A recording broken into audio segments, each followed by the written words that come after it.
Hey, my name is Micki Angeles. I am the host here at the Simply Put podcast. And I'm the second half of this duo. I'm Fred Niones, a.k.a. Angelo. This episode, The Flash Season 1, Episode 14, entitled The Fallout, is pretty much part 2 of some sorts of Episode 13 last week, where they dealt with the Nuclear Man. In this episode, we have the results of the separation between Professor Stein and Ronnie Raymond as Firestorm. We have the initial rumblings of time travel and an ending scene that is too spoilerific that we'll save for our ending scene here, I guess. And we also have Iris doing whatever the hell she does in this show. I just hate her. Overall, with this episode, I have to say this is the one I've been waiting for. We've added an additional hero with Firestorm, and also we got the start of the climactic ending of the main through line of this season, which I'm very excited. This season 4, we have about 6-8 episodes to go, and this one was very sciencey, especially when it got to the point when they were talking about time travel with Professor Stein. The way he puts a lot of passion to it and explaining what could have happened was great, and it seems like they're going to be headed to the storyline of Flashpoint, which is what we get to see with the relationship with the time travel and Barry. It was also another sciencey episode because it explained the empathic relationship between the Firestorm duo. Yeah, man, I totally agree with you. This was my favorite episode of the season. They're just ramping it up now, and now we're getting to the climax. It's even we're even gonna get even more intense.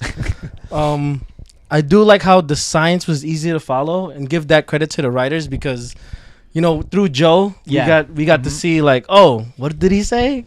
And he was like, it's like Back to the Future. It's like Terminator. Oh, okay, I get it now. The pop culture reference were definitely appreciated in this episode. What my favorite part about the episode was the relationship between the Firestorm of Professor Stein and Ronnie Raymond, and how they could sense each other through like their telepathy. So, what do you think? I gotta agree with you because I know we were initially unsure of how they're gonna deal with Firestorm, and that they're dealing it with in the most traditional sense.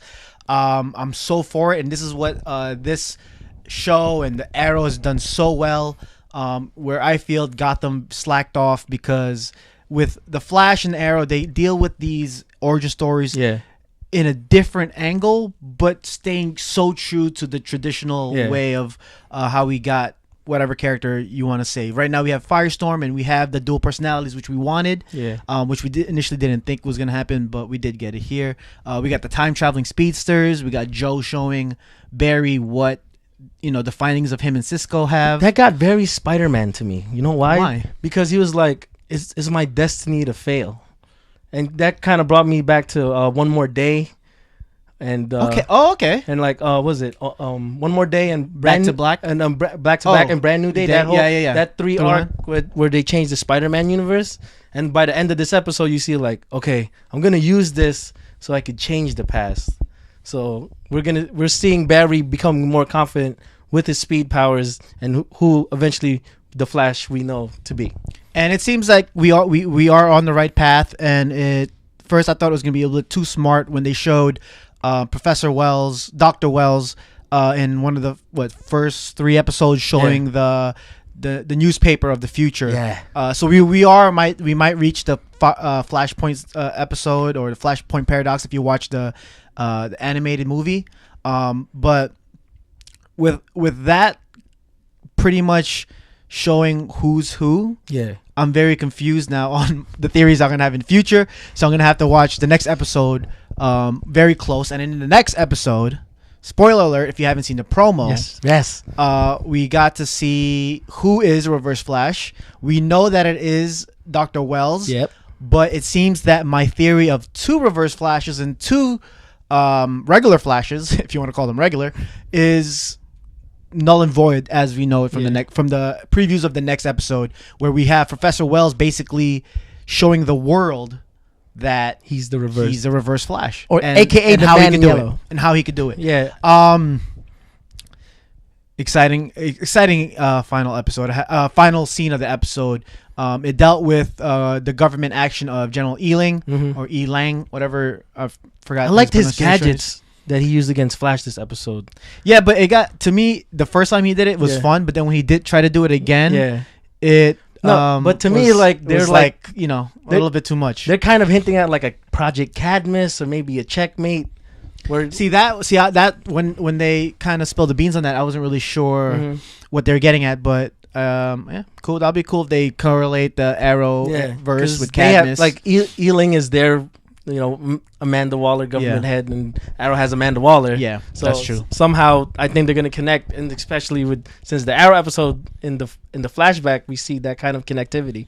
But that last scene where we got to see Grodd, bro, oh my God. Excuse me, it answers what we think it's going to be. They're going to use the telepathic powers of Grodd, so we're not going to see the ape talk. But I got to admit, when we initially saw him in the teaser ending of last episode, the special effects was much better than that. We got the special effects on this one was a little bit... you could tell par. They used all their money with Grodd in the last one. And I also have a tidbit of that in the Arrow episode too. But getting back on track, I gotta say that building this universe, the Flash universe in Central City, is a great feat that the showrunners have done. And I want to see more heroes and more villains, especially now that we're coming to a close to this arc. And hopefully we get to see Caitlin Snow become Killer Frost. But different. Now, I know we had our first review, we said that Killer Frost will be like a woman scorned. Yeah. Now I kind of want her to be like an anti-hero. Okay. I want her to kind of play for the good guys. But, we'll see how that goes. Yeah, maybe she can make like kind of like an Outsiders type thing with like the Huntress and whoever, maybe Deathshot, make their own Suicide Squad that way. That would be sick. Seeing the preview for the next episode, what are your feelings on the Rogues coming back? Do you think they're integral to the story now, or do you think they're going to be used as a filler episode with them getting taken out by I forgot the actress's name, but the sister of Captain Cold? I think right now they're going to be like just a filler episode, but I think next season, because whatever happens this season, I don't think we're going to see Reverse Flash for a while. Okay. So I think they're going to probably be the big bad, or maybe with Grodd, probably make a secret society with them. All right. Okay, so we could have... So maybe in the end of this season, we get to see a different version of the Rogues that we're used to, with some of the original faces and some new faces. So overall, we like the episode. If you like this episode, give it a thumbs up. If you don't like it, give it a thumbs up.